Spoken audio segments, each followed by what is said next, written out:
7.5%. That's where consumer price inflation is today. That's the highest it's been in over 40 years. That means your combined savings and investments need to earn at least 7.5% this year just to maintain your standard of living. With inflation out of control, central banks around the world have started to raise interest rates. Interest rates on your credit card, bank loans, car loans, mortgages, and so on will rise, costing you more money on your debt. In this video, I'll explain clearly why we now have high inflation and how rising interest rates will impact your investments and your life, so that you may better understand why you need to get your financial life in order with a financial life plan, which is critical for your financial health and well-being. So let's get into it. My name is Lachlan Campbell. I'm the founder and chief executive of Mad Success Limited. As a company, we're dedicated to empowering financial well-being. We do that through a combination of financial education and professional coaching. Most of our life dreams require money, yet we weren't taught financial literacy in school, and most people don't confidently speak the languages of money, which are accounting, economics, finance, and investing. Our mission is to change the limited conversations and fear around money to empower 1 million people to financial well-being over the next 10 years. In this video, I clearly explain how high inflation and rising interest rates impact investments and could impact your life. So, why should you listen to me? Bottom line, I've spent the past 30 years as a financial professional in global markets, starting as an investment analyst and investment manager, studying economics deeply with corporate profitability and financial markets. I have a degree in economics from one of the top economic schools in the world. I'm a qualified chartered accountant, and I have worked with a number of multi-billion-dollar global hedge funds as an investment manager and chief operating officer. And I was the chief executive of a multi-billion-dollar global family office. A family office is a private business that manages and invests the wealth of an ultra-wealthy family or group of families. So I know a thing or two about the languages of money: economics, accounting, finance, and investing. Inflation is now a serious problem, and it's impacting us all. The latest consumer price inflation from the US and the UK is at 7.5%, the highest inflation in 40 years. What does that mean for you? It means the price of everything you buy is rising, and rising fast. Food, electricity, gas, haircuts, clothing, bus, taxi, and subway fares, going to the movies, and so on. Every cost in your daily life is going up on average 7.5%. In some cases much more, like gasoline and buying a secondhand car. Can you afford these aggressively rising prices? Did you get a minimum 7.5% raise at work this year? I hope you did, because you're going to need it just to break even with these rising prices. If you did not, this is definitely something to discuss with your employer, because this has a very real impact on your standard of living. If inflation rises more than the annual raise in your salary, you will be worse off by the end of the year in your ability to just maintain your lifestyle in the everyday things that you buy. Over the past 40 years, inflation was on the decline in most major economies, and for much of the last decade was maintained around 2% through various government, fiscal, and monetary controls. In that same 40-year time frame, interest rates were able to fall from highs of around 15–16% to near zero over the last number of years. So what we want to understand as investors is why we now have 7.5% inflation and how did we get here.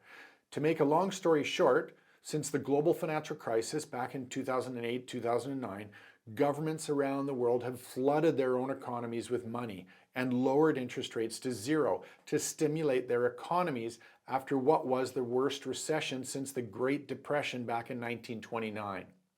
Lower interest rates make it cheaper for people and companies to borrow money and finance their spending. This combined effort led to massive personal and corporate borrowing and spending, stimulating strong economic growth globally over the past decade.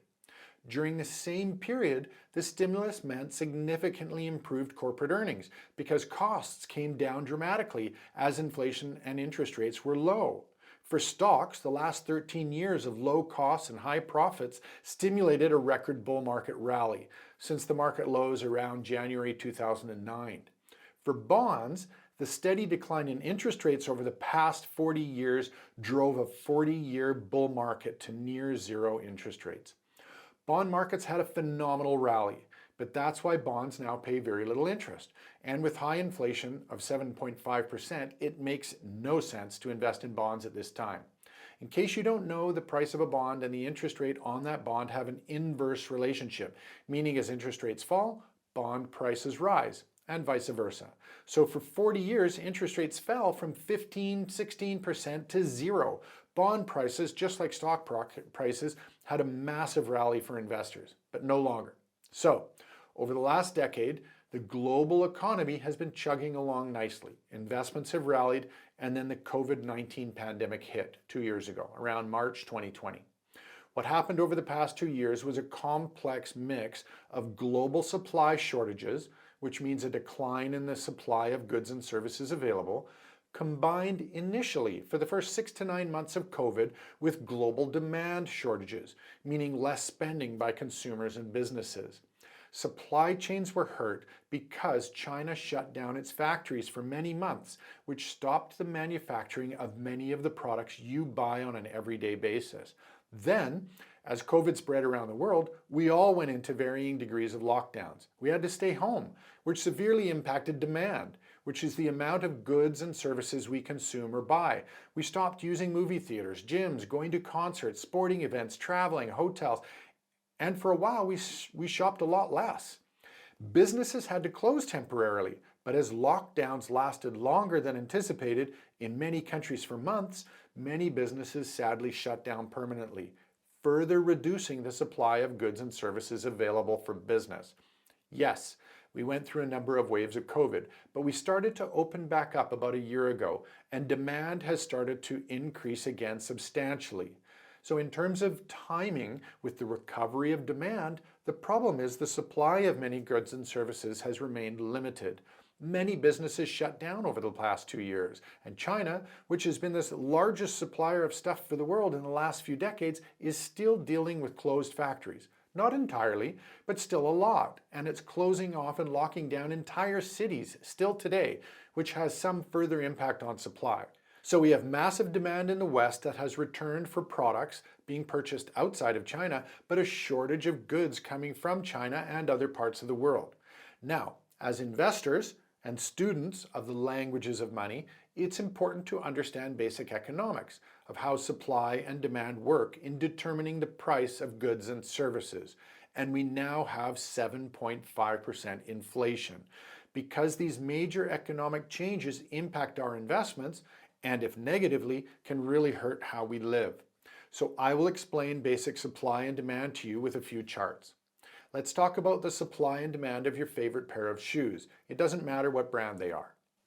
In the first chart, we'll take a look at the demand for your favorite shoes and how demand and price are related. This is called the law of demand, or the buyer's law. The blue line represents demand for your favorite shoes, not just by you, but all potential buyers of the shoes in the market. As the price of your favorite shoes increases in the market from price 1, which is shown as P1, to price 2, P2, the demand for the shoes will fall from quantity 1, which is shown as Q1, to quantity 2, which is shown as Q2. Why? Because as the price rises, the shoes become less affordable, so less people will buy them, or in economic terms, less people will demand the shoes. But the opposite is also true. As the price falls, the demand for your favorite shoes will increase because the shoes have become more affordable for more people. So, demand is from the buyer's perspective. Now, let's talk about supply from the point of view of the seller of the shoes. In this chart, we'll take a look at the law of supply, or the seller's law. Remember, this is from the seller or manufacturer's point of view. As the price of your favorite shoes increase in the market, the supply of the shoes will also increase. Why? Because as the price increases, the shoes become more profitable for the seller, the supplier of the shoes to the market. And just like in the demand charts, the opposite is also true. As the price declines, the seller will produce and supply less of the shoes because as prices fall, the shoes become less profitable. Now, let's put the two charts together with supply and demand and look at what's called the equilibrium price. The equilibrium price represents the balance between the amount of your favorite shoes demanded by buyers in the market, including yourself, and the amount of shoes sold and made available by the seller. Hey, if you're getting value from this video, hit that like button, and if you're not yet a subscriber, please get on board and get notified of our weekly videos. Back to it. But what if there is a decline in supply of your favorite shoes? If there's a decline in supply for an unchanged amount of demand, prices will rise, which is inflation. Inflation means rising prices for the goods and services we can buy.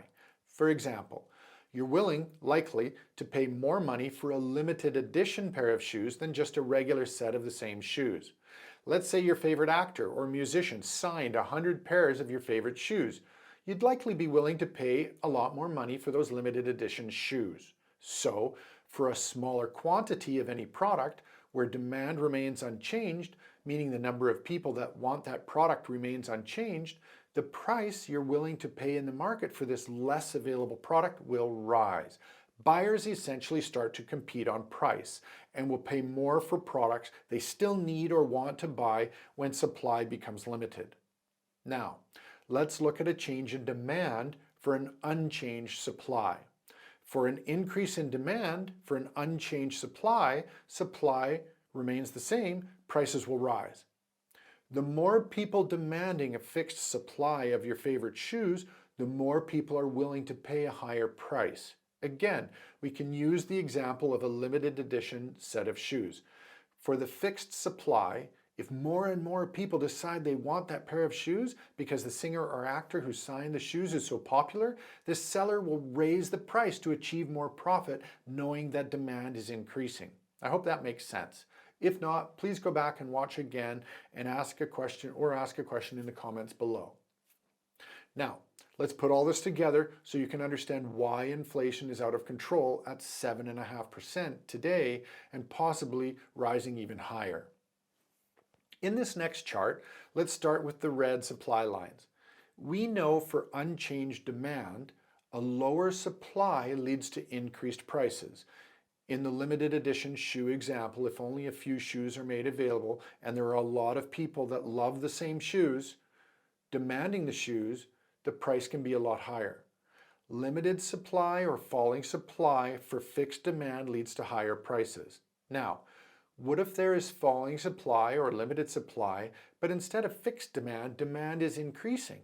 So even more people decide they love your favorite shoes. The price is going to go even higher. This chart is a great example of how inflation can rise quickly when supplies fall and demand increases, which is what has happened in global markets today. Supply chains have been massively interrupted, particularly with the shutdowns in China, but also lots of other manufacturing countries are supplying less, and many businesses in every country around the world have closed permanently, further limiting supply.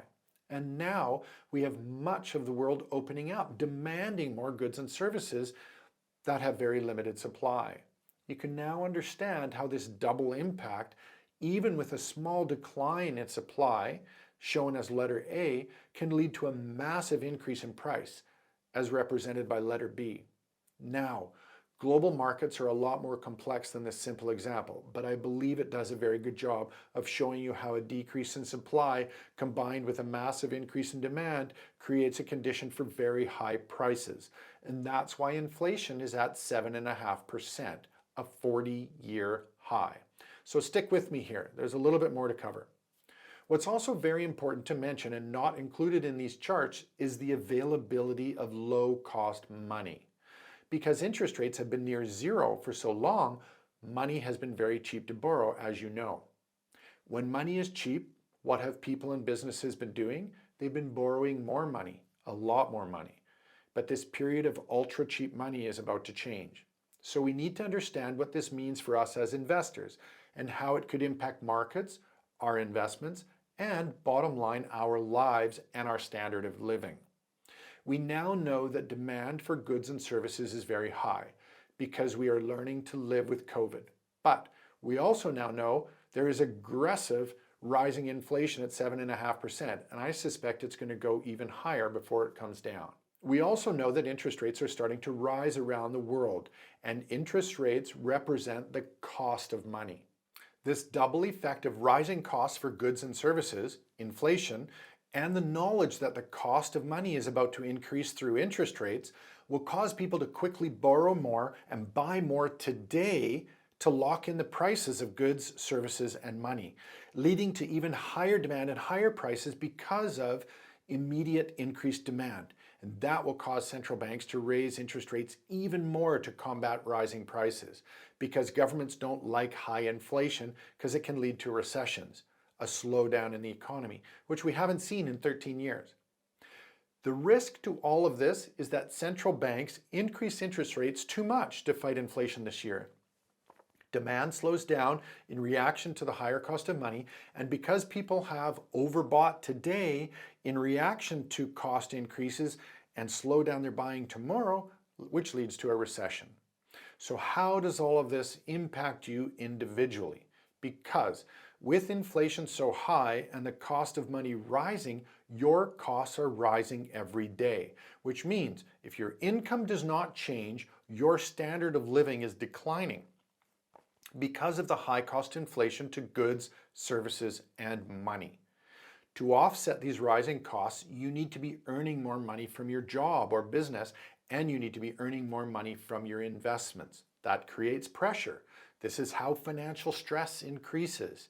Your cost of living is going up, whether you like it or not. So you need to find ways to earn more money. Either you ask your boss for a substantial raise to keep up with inflation and maintain your standard of living, or you need to find a new, better paying job. Or get a second job, part-time, on top of your full-time job if you can handle that. Or start your own side gig business. If you have a scarcity money mindset where you believe that money is limited to come by, this year is going to cause you a lot of financial stress. A rising interest rate environment is not fun if you don't have a financial plan. And from an investment perspective, rising financial stress negatively impacts how you think and behave about money. And it causes people to take greater risks with their investments, such as investing in speculative cryptocurrencies or stocks they know nothing about, investing all of their savings, including their emergency fund, in the hopes to get rich quick or get rich easy. These high-risk investments will cause you even more financial stress if the markets collapse because of rising interest rates, and you're going to be even worse off. It's time to get your financial life in order if it's not, and establish a financial life plan. Financial stress makes life hard. In fact, it sucks. So take charge of your money. Take charge of your life. We offer 30-minute financial life coaching sessions if that would be helpful to you to get you started. You can tell us how you're struggling, and you can begin to discuss how to start you on the path to less financial stress with a financial life plan, which includes an investment plan. If you got value from this video, please hit that like button, share it with your friends, family, and colleagues, and please ask them to subscribe to the Mad Success channel here on YouTube. Thank you for watching. I'm Lachlan Campbell. This was a Mad Success video production. Cheers.